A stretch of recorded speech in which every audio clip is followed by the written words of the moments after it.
Okay, everyone, happy Friday and welcome to the Year of the Man Summit 2024. This is the third year in a row that we are hosting this summit. It's specifically for men to help them get access to tools for their mental health. And this is a summit that is completely unlike any summit that we've hosted before.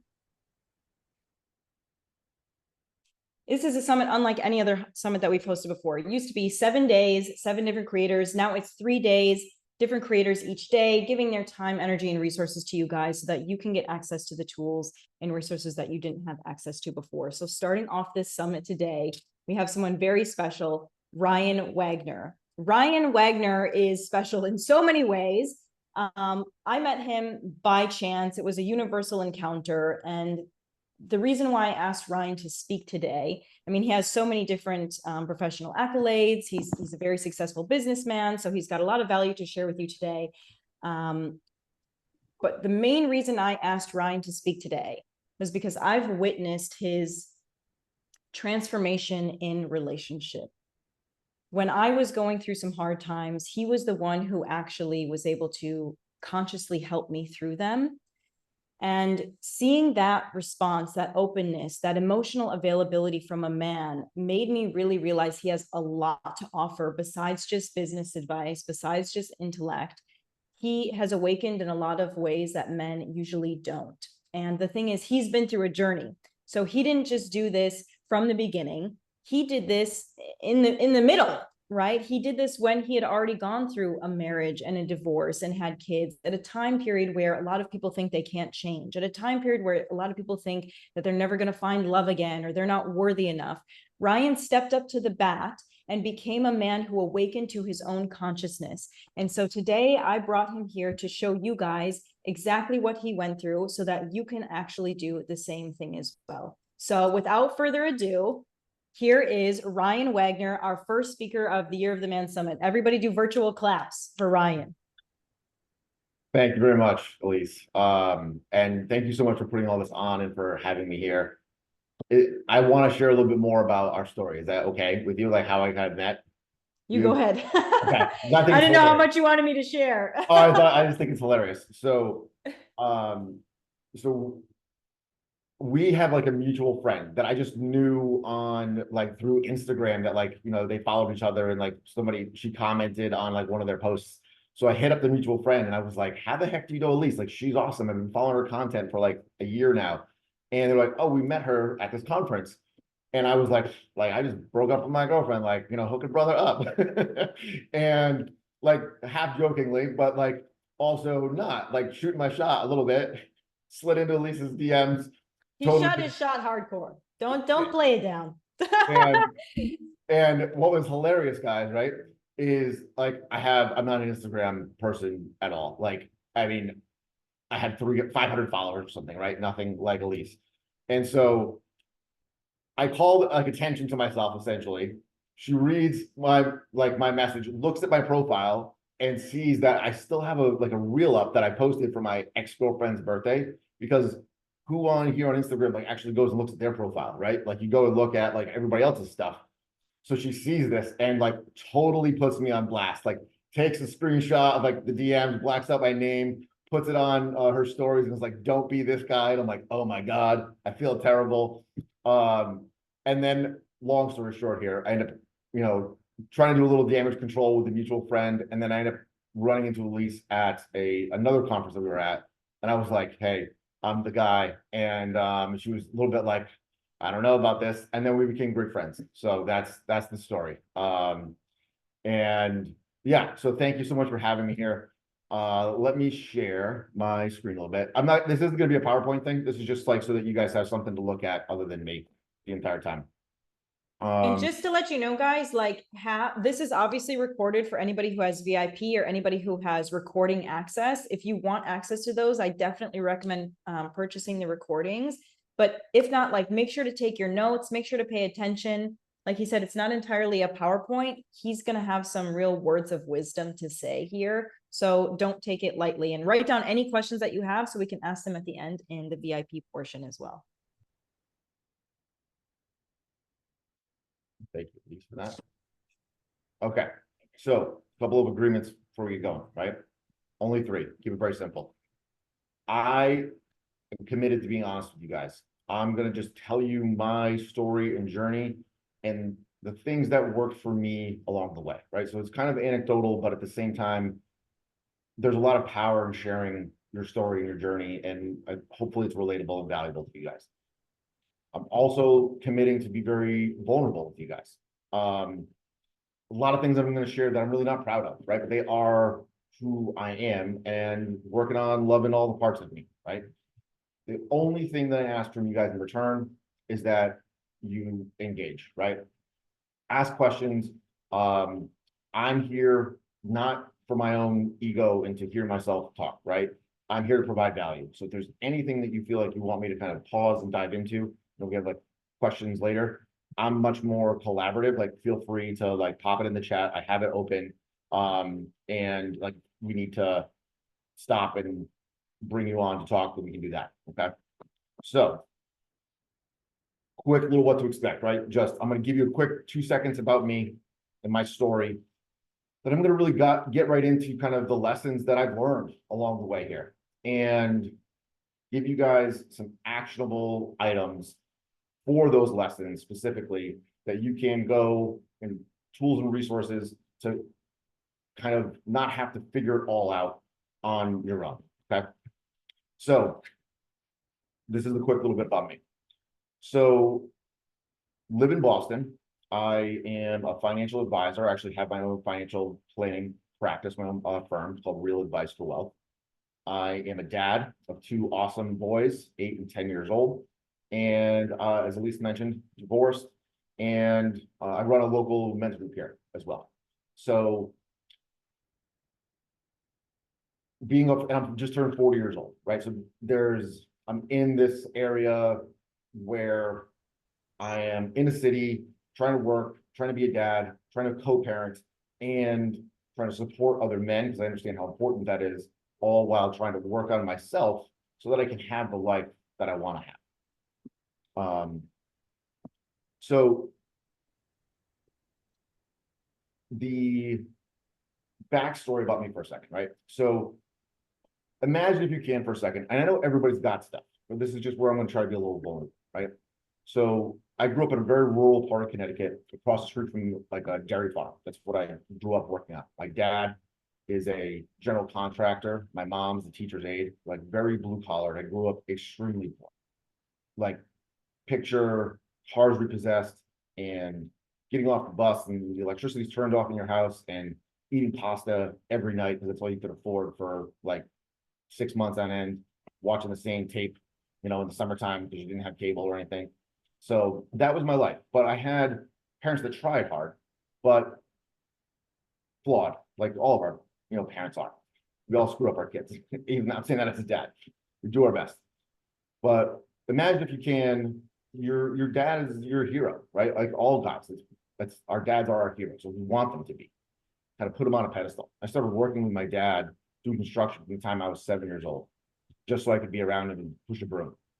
And as I started to get older, I started to do more things with him, doing construction, and I became really involved. And when I got to be about 11 years old, there was a time when my dad had a business where we were building like the sheds that they put all the salt in up in New England for the winter, for the state of Connecticut. And he had a really big business. And long story short is, things didn't go well. Somebody didn't pay him. The contractor didn't pay him. And very long story short is, I remember just sitting on the couch watching TV on a random night, and all of a sudden a state trooper pulls into our yard, knocks on the door, and arrests my dad for failure to pay wages. And I remember that being one of the most like traumatic things of my life, just being like, my dad is a bad person. My hero is it's like Superman getting arrested, right? Like, it just gutted me.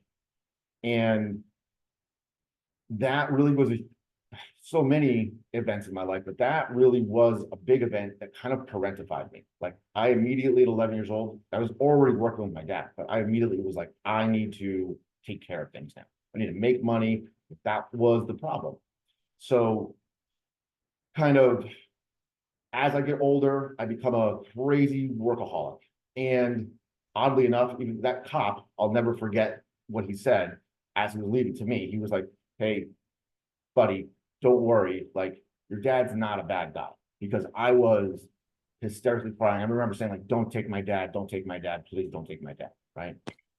And what happened as I got older is I became workaholic. I became parentified from that experience, and I was very much, um, you know, I wanted to be a helper. Like I feel like that's what my value was, is if I could help people. So I wanted to become a state trooper. That was like my whole mission when I was in high school and going to college. Fast forward to college a little bit, and I go through a really bad breakup. A breakup so bad that I was on the phone with her, begging her to just have a conversation with me, come back and talk to me. And I threatened to kill myself. I was like, if you don't come and talk to me, I'm going to jerk the wheel of the steering, like, of my car into the next tractor trailer truck that I see. Well, wasn't serious, was just being completely manipulative. But you're 20 years old, you do stupid shit. So I get back to my place. This is right before Christmas. I get back to my place, and the state police are sitting there waiting for me and take me to the hospital. I spent Christmas in the emergency, like in the hospital under watch to make sure I wasn't going to do anything stupid. And that was really where my like healing totally began. So first time I went to therapy, and that was really kind of the jumping off point. After college, I wanted to become a state trooper. So going through the process in Connecticut takes about a year. I decided to get a job working at Verizon Wireless. This gives you a little bit of my age. This is when the Blackberries were out, right? So I'm doing that. Fast forward a year, and 2 weeks away from becoming a Connecticut State Trooper. My girlfriend at the time, was a year behind me in school, who later became my wife, said that she was graduating from college in Connecticut and moving to Massachusetts to get a job because she was going to school to become a teacher. And so I was like, well, I can't be a Connecticut cop in Massachusetts. So I decided to give that up, move to Massachusetts with her, and stay with Verizon and transfer. I'm like, oh, wait, I'll just become a Massachusetts state trooper. Well, that never happened. And then fast forward, and I'm miserable because I'm not helping anybody. I'm doing really well for 29 years old, making like $130,000 a year, great benefits. Like life was really good. And I was doing the best of anybody in my entire family, but I was miserable. And so I went and talked to a financial advisor, because when I started working at Verizon, I was completely financially illiterate. I didn't know what the stock market was. I didn't know about health insurance. I didn't know about 401ks, nothing. And my manager, I was driving crazy, was like, how should I pay off my debt? And with like all these things, he was like, just go talk to my guy. So I started working with a financial advisor at a very young age. So I go and talk to this financial advisor and I say, hey, I don't know what I want to do, but I'm going to quit my job soon. I don't know what that means for what we've got going on. And he was like, you should do this. So it really aligned, because I have been petrified about being my parents, right? Like so bad with money that I really wanted to learn everything I could about it. And I was really looking for a way to help people. So it was a perfect kind of marriage. And I'll never forget what he said. He's like, you know more about this stuff than I do, and I've been doing it for 20 years. And that's how kind of motivated I was to understand finances better. So I made that shift. And of course, literally the first month, I went from $130,000 a year, secure, great benefits job, to completely starting over from scratch. Because it's like when you start as a financial advisor, you have to build up your book of business. So you have no income. What do I find out 3 weeks in? Oh, your wife is pregnant. So nothing like that for motivation, right? So have our first kid, have our second kid, and fast forward a few years, and then my wife and I, we're basically roommates. We're like tag teaming, 2 ships in the night, passing each other, and we don't fight. Everything is pretty good, but there's no passion within our relationship. So that kind of brings me to some of the lessons here. Okay. So here's some of the lessons I'm going to go through today.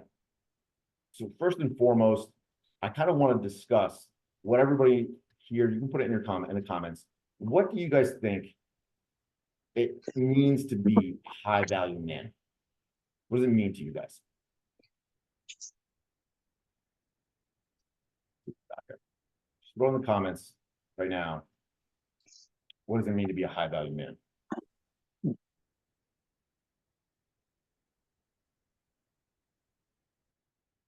Having boundaries.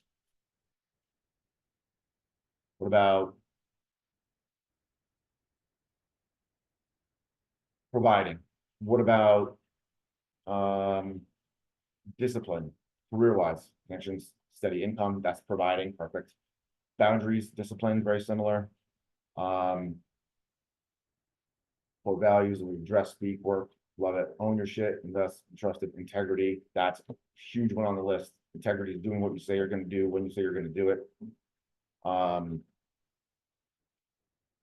Protection, stewardship, being grounded, yes. Having vision and purpose, yes, yes. Okay, love it.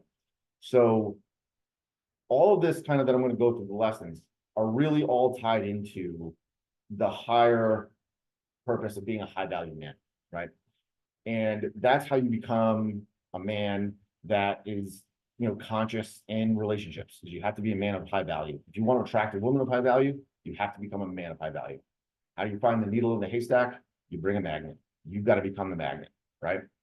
So the first lesson I learned along the way here in my life was how to be present. So I'm at this phase in my career, right, where I am starting off as a financial advisor, got a ton of pressure on me to provide. I've got a ton of pressure on me to, because now I have a family and kids and no benefits all of a sudden, right? Because I was like, I'm going to make this jump.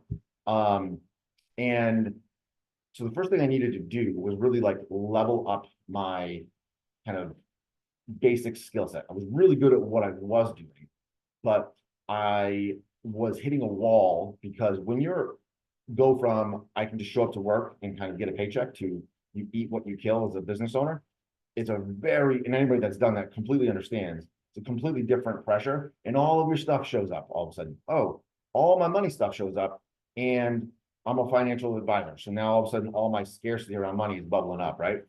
So the first thing that I had to learn how to do is be present. So being present is like, in my opinion, is the cornerstone to just about everything that we do, right? Because you're either, if you're sad or angry, that's typically about something that's happened in the past. And if you're anxious or worried, that's typically about things that happen in the future. And neither of those moments you can do anything about, but you have the current moment. And the reason why being present is so crucial, I have found, is that it extends into all the other things because you have to be able to be aware, right? So when we talk about being conscious in a relationship, you can't intervene in a world or behavior that you don't see, you're not aware of. So if you want to do something differently, you want to behave differently in a certain circumstance, in a certain situation, then you have to understand what's going on for you in that exact circumstances, in that current situation. Next is mindset, right? And this is, I think that, I'm not going to spend a ton of time on this one. I'm going to give you guys some like action items and some resources, but mindset is so huge, especially for men. Okay. So after I got to, had 2 kids and kind of got to this point, my ex-wife and I, where we were just passing each other in the night, like I said, became roommates. We started going to couples therapy. And in couples therapy, we realized that we're just such different people. And when I met her when I was 20 years old, we were together for 16 years. And when I met her when I was 20 years old, I was like, wow, we're different. And that's good because you're going to be the yin to my yang. You're going to balance me out. Well, fast forward 16 years, and somebody that's very extroverted, and somebody that is very positive, and somebody that is, very outgoing and wants to be very active, with somebody that doesn't like to go out, is a bookworm, you get further and further apart, right? And so that's where really I started to do a lot of mindset work, because I was wearing two masks, right? I would come home from work and be a completely different person than I was outside of work. And I couldn't share my day with her because she was like, it stresses me out. She didn't have the capacity, and she didn't have the, just the ability to hold, like, hey, how's your day? I can do it for her, but not the other way around. And I mean, I was at this phase, especially, guys, I was so not conscious in any way, shape, or form. Like, I shared this with Elise not long ago, that I came to the conclusion that, a lot of the reason why I believe now that I chose my ex-wife originally was because and this isn't a dig at her, it is just like, I believe that I could get away with my shit with her. Like, she wasn't going to call me out on it. So it was very safe for me to choose a partner that I knew I could behave in unsafe ways, right? Like, behave, like, not that I was going out and, like, doing whatever I wanted to, but I could not, I was just a very different person then. I was very manipulative. I was very, like, I didn't let her have, an opinion in fights, steamroll the hell out of her. I, kind of used that masculinity and my extrovertedness, my strong opinion, strong demeanor to really kill her, her life, right? So this is where all the mindset and present work kind of started for me. When we decided to finally separate, get divorced, I was having the best year professionally in my life. And it was my decision. I was like, I don't want to sign up for this for the rest of my life. And it was mutual, but I was the one that said, it's time for me I'm going to leave. And immediately after that, I fell in love with the rebound, my twin flame, and was with her for 2 years. And it was the biggest trial by fire kind of ever. And that's where we get into the somatics and really the rest of this, right? Because there's a big gap from where I started work on myself, be present in my mindset, to try to elevate my business, to then all of a sudden divorce and new relationship. And then, all this stuff comes up because now I have someone that is a lot more what I'm looking for, right? So somatics, for those that might not know if you're familiar with that word, somatics are being like connected with your body. So if I were to show you a picture of me from 4 years ago, right? Like right at the end of my marriage, I'm 4 years older now, I'm 40.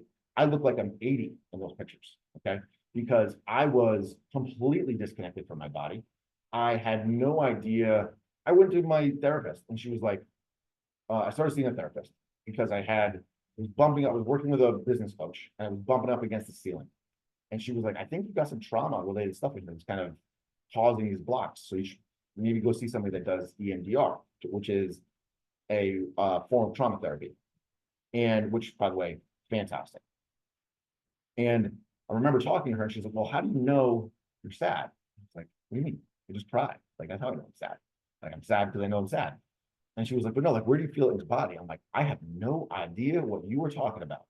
And did a lot of work to kind of recognize, how do you know when you're angry? Like, your heart races and your breath shortens and you get hot and you're, feel tight somewhere. And how do you know when you're feeling sad? And how do you know when you're feeling excited? Like, everybody thinks that you have a stimulus, it goes into your brain, and then your brain tells your body what to do. And in reality, it's actually the opposite, guys. Your body reacts first based on the stimulus, and then it tells your brain, like, this is good, bad, or otherwise. And so being in touch with your body, especially if you have any type of trauma, and we all do, like, it's a spectrum, right? Capital T trauma to little t trauma. But the key to, like, it's all kind of building blocks. I kind of did this lessons in an order that worked for me, because they all built and stacked on top of one another. So getting in touch with my body and doing somatic work really helped me get to the next place, which was And I think a lot of guys here can identify with this. Shame. So shame is something that we don't talk about. And shame is like mushrooms, guys. It grows in the dark when you feed it shit. Okay. So when my twin flame relationship after 2 years finally dissolved because of all of my unhealed stuff, I had abandonment wounds that I was completely unaware of.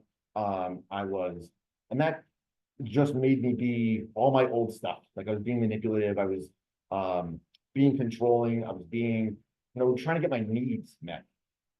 And I didn't know what the hell my needs were. So like I started doing therapy on the somatic stuff, where I feel in my body.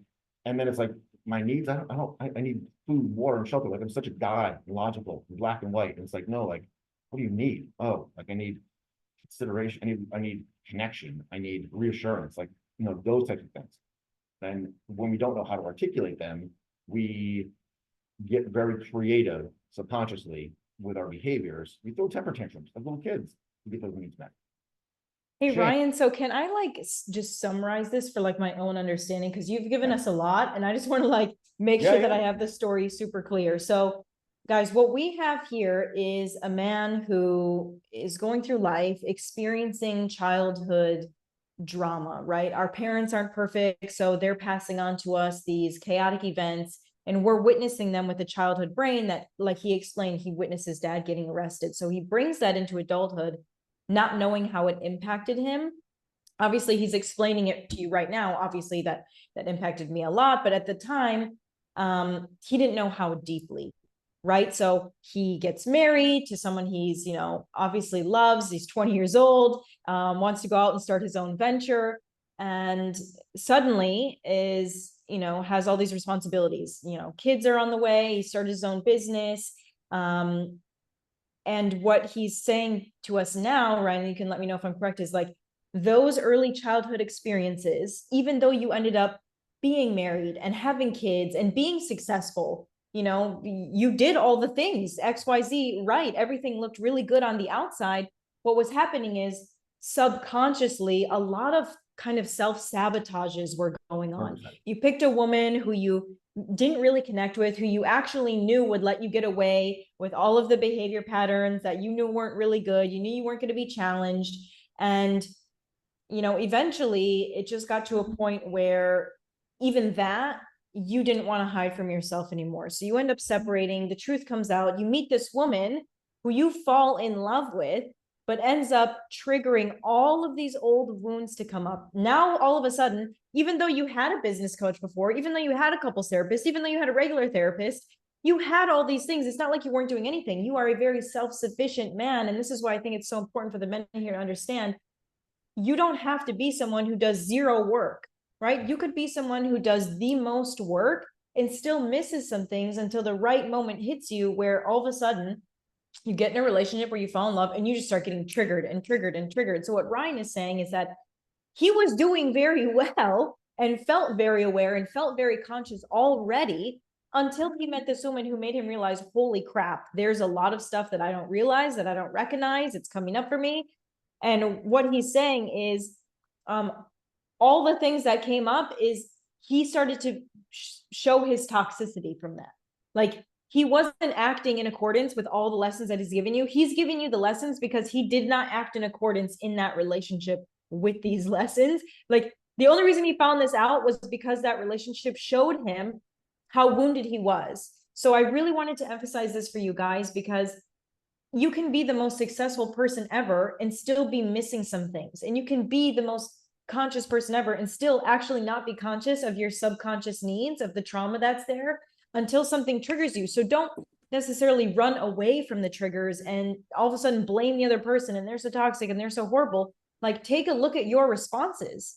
Take a look at what you're doing to enable, to become codependent, to co-create this reality, because co-creation happens together. It doesn't happen just one singular person. So that's what I really want to emphasize. So all these lessons that he's giving you are what he's learned from transforming from this very successful but unconscious kind of toxic man into the high value man that he is today. So it's really important to like listen to. I just had to emphasize that for everyone, Ryan, because it's like just so important. Thank you for doing that, because I'm like in it. So you're doing a great job summarizing it and pulling me back out of it. Appreciate that.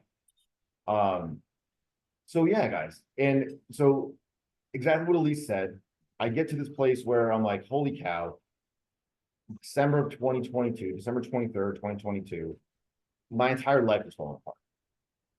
Her and I, my ex-girlfriend and I breaking up. She's down in Florida. I'm having the firm that I've been with for 10 years, having the best career, like best year of my life, really. Like I'm on a huge, like falling out with my mentor. And I was living with my girlfriend at the time. So in December of 2022, oh, and by the way, that was my first year with the separation of the kids. I didn't have the kids for like Christmas Eve. And so I said to my ex-girlfriend, then girlfriend, she was down in Florida. I'm like, hey, like I'm really worried about tomorrow, Christmas Eve, not having the kids. Like I'm not in a good place right now with all the stress that I have. Can we talk? Can you be there for me? And she couldn't. And I had the biggest temper tantrum and like took it all out on her, because I was like, how dare you not be there for me? Like I'm asking once for help, and so hard for me to ask for help. Like, who the hell are you? And she was like, I can't handle this. And like hung up the phone on me. And I literally swallowed a bottle of pills that night and like panicked because I had two kids, threw them up in the toilet, called my mom because I had no one else to call. It was like 2 o'clock in the morning. My mom, she's pretty damaged from my dad, who's like clinically diagnosed narcissist. They got divorced. Left that part of the story. And she calls my ex-wife, and my ex-wife is the one that really saved me, for sure, right that night, and told me that like, you're a great dad, like you're super valuable, like it's gonna be okay. We're gonna figure this all out. And it was at that point where I was like at my absolute lowest, that I just felt so much pressure from shame. And then all of a sudden I learned about shame. And guys, shame is there's a thing called the shame spiral, right? So shame is like if you are you have a moral injury, which means that you act in a way that isn't in alignment with like who you are or who you think you like want to be, right? And then as a result of that, you kind of like withdraw, and then you isolate, and then as a way to kind of earn your way back into the tribe. This is where this all comes from. This is so deep rooted in our evolution. This is as a way for me to earn my way back into the tribe, to be accepted again after I had this moral injury. Usually goes to one of two routes, either perfectionism or self-sabotage. If I hurt myself enough, then they will accept me. I'll punish myself enough. Or if I show them how perfect I am, then they will accept me. Well, either way, you end up with another moral injury, because if the bar is perfection, you can't be perfect, but you're setting yourself up to have that issue where you don't align with the image of yourself. And if you do something to self-sabotage and hurt yourself, that's again moral injury. And you end up in a shame spiral, and it gets worse and worse and worse. And it feels like there's no way out.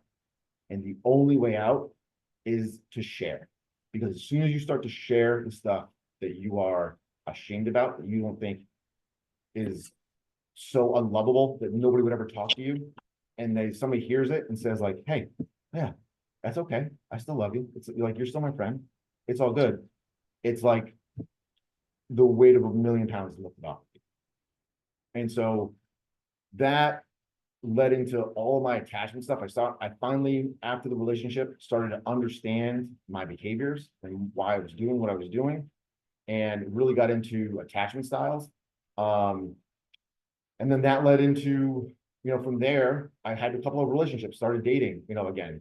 And then it was like, oh, how do I be emotionally available and be emotional? Like it's okay for me to have emotions, right?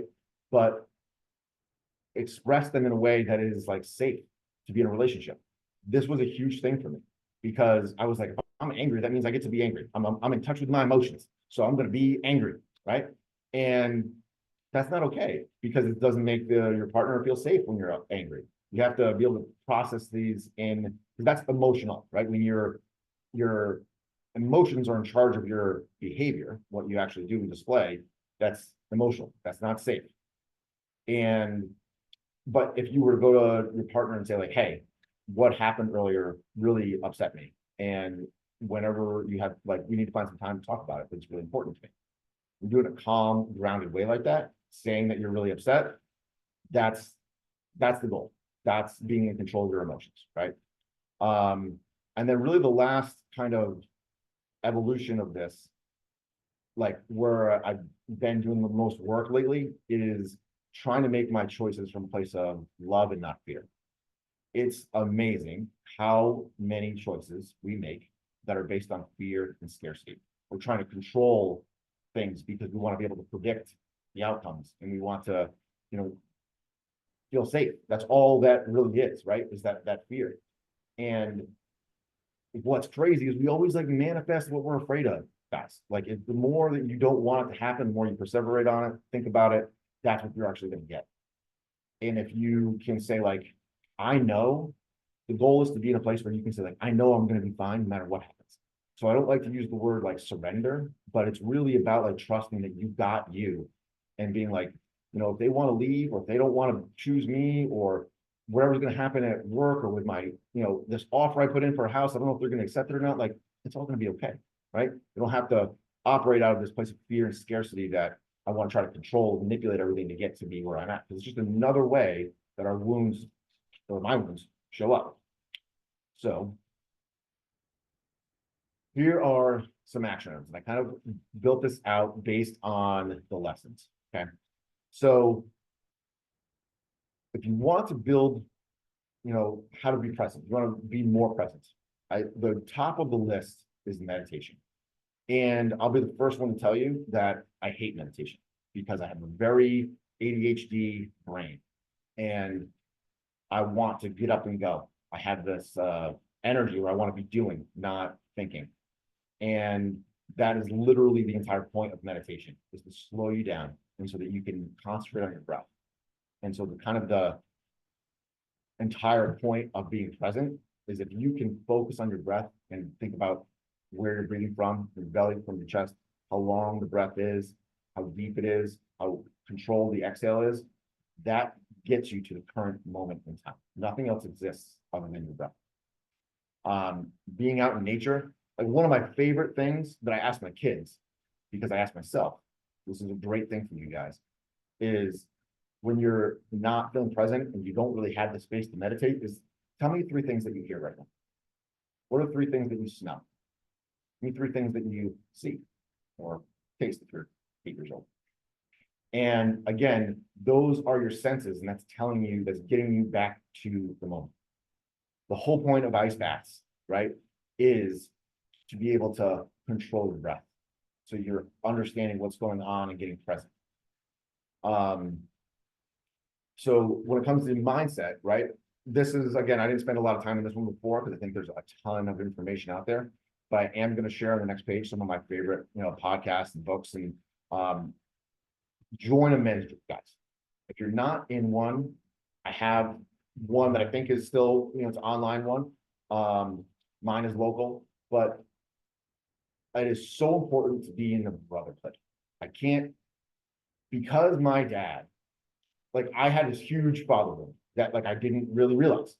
And because my dad was never safe, narcissist, everything was always an emergency and a disaster. And if you went to him with emotions, like, I'm scared of this, it was like, you have to take care of me. Like, you can't deserve to have needs or emotions right now. So I learned a lot of self-abandoning behavior. Therefore, as I got older, all of my like closest friends that I would go to when I needed emotional support were female. And I didn't realize that until after that breakup. And I was like, why, when I'm struggling so bad right now with this breakup, why is every person that I'm talking to about like how hard this is a woman? Why don't I have any fucking guys that I can go and talk to? And so I joined some men's groups, and that container where you can be vulnerable and you can share whatever is going on that, like, you know, created a fake Instagram account because she blocked you so you can check her stuff, and you know, went on porn, or you went down, you're in a relationship and you downloaded a dating app, you know, so that you could go, like, you're flirting with other people, like, nobody there is going to judge you. They're all there for the same stuff. To be able to share in a place where it's safe and you can get support. And that is so key to your mindset. Breath work. So we're going to somatics, like how you get in your body. Breath work is incredible stuff. It really can help you do some, like, somatics and being present are very, very similar things. But when you talk about trauma, it's kind of stored in our body like a library. And breath work is one way, if you're not going to trauma therapy, where you can really exercise some of those demons on your own. Shame, the obstacle is the way. The thing that you are avoiding the most is exactly what you need to talk about. The thing that you think, if anybody found this out about me, they would never talk to me again. That's what you have to share. And whether that's in a men's group, whether that's with someone like me that is absolutely not going to judge you, with your partner, a stranger, you have to share it. If you don't share it, it just continues to grow. Healthy masculine, right? So healthy masculine energy. The number one thing about being in your masculine energy is being a leader.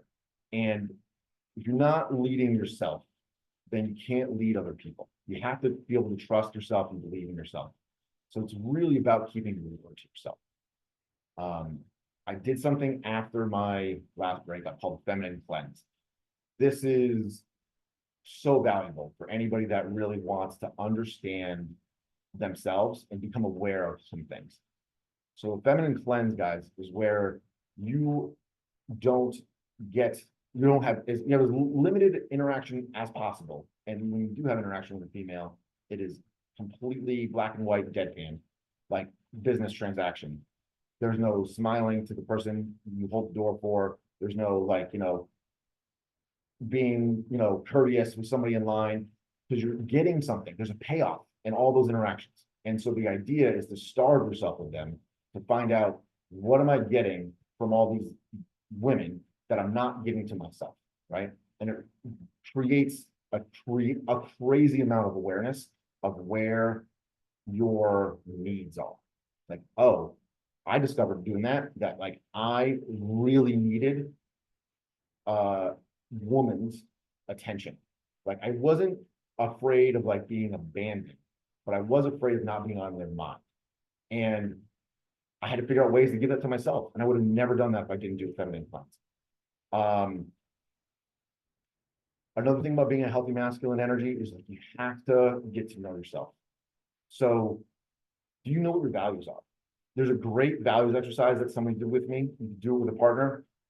Download a list of values on the internet, just like list of values. Google, boom, get 100 of them, right? Have a friend read them off to you, and you separate them into two categories. On the left-hand side, you're going to do all the ones that are the values that resonate with you on a personal basis. On the right-hand side, you're going to do all the ones that resonate with you on a professional basis. Then after you separate them out, that person is going to read them back to you. You're going to put a star next to the top 5 in each category. And those are your values. You're going to know. It's just you're going to recognize that they hit differently. Okay. And if you know your values, you know what you want in life, then you have purpose, and you have a vision. And that's how you lead. That's how you take action, and that's how you get places, right? If you don't know what you want to do in life, you don't know where you want to live. Like, I wear a suit, okay, every day. I get made fun of for it. But like, when I show up to, go play, I with a couple of guys, I go to a French club, and I play cornhole or bags, right? And it is, the most blue collar place ever. And I show up in a suit a lot of times. And they're like, do you have any other clothes?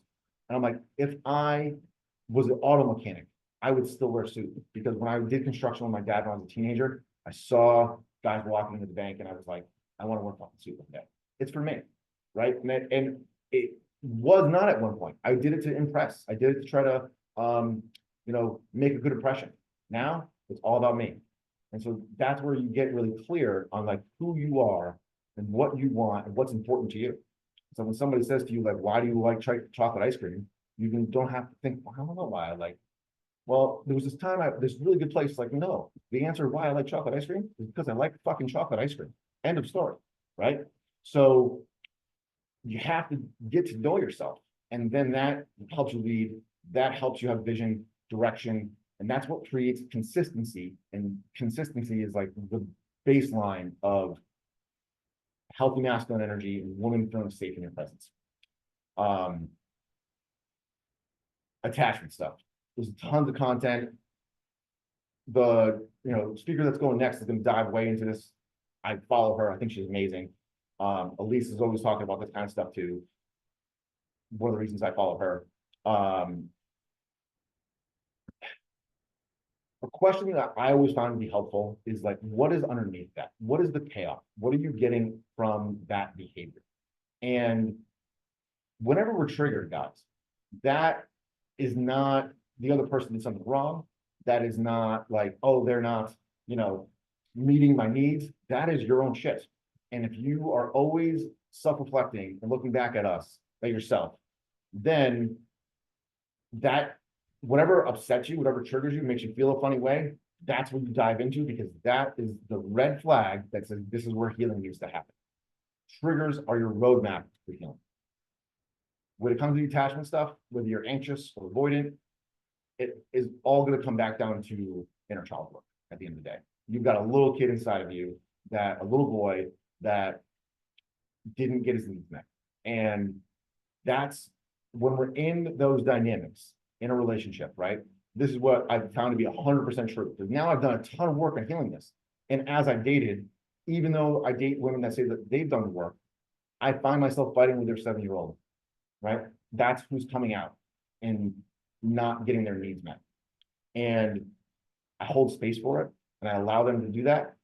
And if there's no like recognition or improvement, then I have to make a choice, my own boundary.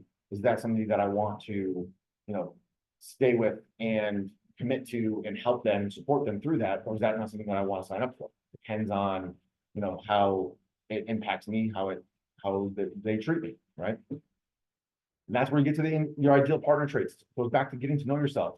What are your needs? This was like so huge, guys. If you don't know what you need, you can't ask for it. And even once you do know what you need, you have to ask for it in a healthy way, right? So if I say to my girlfriend, hey, I really could use some reassurance right now. I really could use some connection right now. Feeling insecure, feeling detached from you. And they, for whatever reason, because of what they're going through, say like, I can't do that. If your whole world crumbles because they can't do that, then you're codependent. You have to be okay with the request being unanswered. You have to have a support system, resources that you can go to lean back on when your partner can't show up. It doesn't mean they're a bad person. If they can't consistently do it, that's a different story. But you have to have your own, be able to articulate it. You have to be able to articulate it in a healthy way and be okay with them saying no. More action items when it comes to controlling your emotions. So, as I said, your emotions start in your body, and you have to have healthy outlets and ways in order to express them. So when you get to the resources, there's all kinds of resources that you can use to like, how do I express anger? Is always the number one for guys. Like, how do I express anger in a healthy way, right? That it isn't going to, I'm not going to come out in a rage, because what we tend to do is we don't say anything. We don't want to start a fight. We want to pick our battles, right? And then that builds and builds and builds. And then we start feeling unappreciated. You start feeling resentful. Like, I do so much shit around here, and you're going to get on me about this. And then all of a sudden, explosion, right? And it's never about the dishes, the dishwasher. It never is, guys. But you have to have the outlet for when you don't get appreciated, or when you get nitpicked at, or when you get ignored, or whatever it is. They're in a bad mood and they piss you off. They say something hurtful because they're trying to get their needs met. You have to have a way to process that, a friend to work through, and then be able to go back to them in a very calm way and say, like, hey, can we talk about this? unprocessed emotions are unsafe for women. And then the last thing is on the action items is again, one of the things that I did to really help me start to identify where I was when I was making decisions, if they were fear-based or they were like heart-centered or what would love do, was I just made a list of like, I kept on my iPhone notes list, like, okay, just call it decisions. And I would write down every time I had to make a decision about something. Like, do I want to call this client? Do I want to call this, girl back? If she hasn't texted me back, do I want to get back to, back with her? Or having conflict with my ex-wife? Like, how do I want to handle that as a co-parenting thing? Or I want to, the house is a real example, right? Like, I want to put an offer in a house and like, I'm not sure if it's going to get accepted. If you're logging your decisions and then you get to become aware of if those are fear, or if you're saying like, well, it's gonna work out. No matter what happens, I got it. This is what I want to happen, but I'm not going to try to control it and force it. So coaches, right? Huge resource. Elise is amazing. And there's a lot of other people that are going to be going over the next few days. And I'm excited to hear from as well. A couple of apps that I have found to be extremely helpful, guys. So Miracle Morning, awesome for mindset, awesome for meditation, awesome for routine and discipline. It really is like kind of foundational if you're looking for a place to start. The tapping solution is a great app. You do tapping. I don't know if you guys have heard it, but it's a way for you to kind of like help regulate your emotions. And it really helps you get present in your body and makes you more aware of your emotions. And that particular app has like these little meditations that go along with whatever it is that you might be feeling.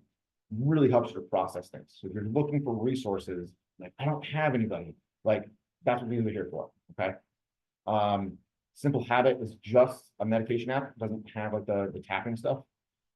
Atoms is a new app, just came out a few days ago that I'm obsessed with, from the guy that created the book Atomic Habits. Been rereading it, and it basically takes all the things that are in Atomic Habits and makes it into a nice app. So that just came out 4 days ago. Books, Atomic Habits, like I said, just started rereading it. 7 Habits of Highly Effective People is a must read. 4 Agreements, a book that I don't hear talked about enough. The biggest lesson from that, and it's just there's too much in here for me to get to everything I really want to talk about, is don't take things personally. I can promise you guys that however the other person is acting, behaving, or saying, it has nothing to do with you. Never does. If you have some trauma or you're bumping up against walls where you like, no matter how much mindset work I do, no matter how much habit stuff I do, I can't find a way to kind of like get to the next level, there's a chance, that's what I was experiencing, there's a chance that it has something to do with trauma that's stored in your body. The book, The Body Keeps the Score, does a fantastic job of explaining it and how it all works in ways in which you can try to release some of that and heal the cycle. Extreme ownership. So having a narcissistic dad who never took accountability or responsibility for his actions, I have found as I've gotten older in relationships that that's so important to me. If I got into a fight with somebody, I'm like, you need to take accountability. And you guys have ever been in a relationship with women, they don't love to take accountability for their actions, especially when you say, hey, like, what about your end of the thing, right? Extreme Ownership is a book by Jocko Willink, awesome Navy SEAL. And it's not about letting them off the hook. It's about like controlling what you can control, which is you. And if everything is always yours, then you have control to change the situation. Okay, I don't want to go through each of them. I'll give you the highlights for the rest of the books. Attached and Hold Me Tight are great for attachment style stuff. Fantastic. The Way of the Superior Man is just a very holistic book, really, about what we're talking about. And then if you want to do any self-development, the ones that I've done, the Landmark Forum, which was life-changing. Empowered Brotherhood is the men's group. And then I did this workshop last spring with some of you guys might follow them on Instagram, Alexi Panos and Preston Smiles, called the Bridge Experience. And that was, again, life-changing. So with that said, I'm at right about an hour. I would love to, if you guys have any questions, I'm here. And any Thoughts? questions that he's going to answer are going to be in the VIP portion. So if you want to purchase that link, you can do so in the chat, or else we are going to, and Ryan, this is for you too, we're all going to exit off of this link and go into the VIP room so that anybody who has questions from VIP can ask them to you specifically. So that's it for Ryan's portion today, guys. Come back at 10:30. That's when Sabrina Zohair from Do the Work podcast comes on, like he said, all about attachment styles. But make sure to purchase this VIP link. Yes, you can, with the VIP access, you can view everything later on. So you get the recordings, you get access to all the coaches to ask them questions in the VIP room. And yeah, so you'll be able to watch it at any point in time. But other than that, Ryan, I will see you in the VIP link. You have it, right? Yeah, I do. And I just want to Okay. say last thing, I'm looking at some of the comments. Yeah, this is how you become a conscious man in relationships is by taking ownership of things that aren't even necessarily like, I just was in a relationship, guys, with somebody that I was best friends with for a year, right? And I thought they were somebody different and they behaved really poorly, right? And I know it sounds like I'm blaming them, but what I did was like, what did I do to make that show up? What can I do to be better? Not that I'm trying to save the relationship in any way, shape, or form, but the point of all of this is that the more that you become a high value man, the more that you try to work on yourself, the more that you understand who you are, what you want, what your needs are, the more you're able to control your emotions and be able to hold space for a partner that, you know, in a relationship so that they can express their emotions and you guys can work on things together. That's what this is all about. So that's all I got. Wow, I love that mic drop. Okay, guys, I'll see you in the VIP section. Ryan, see you there in 1 minute.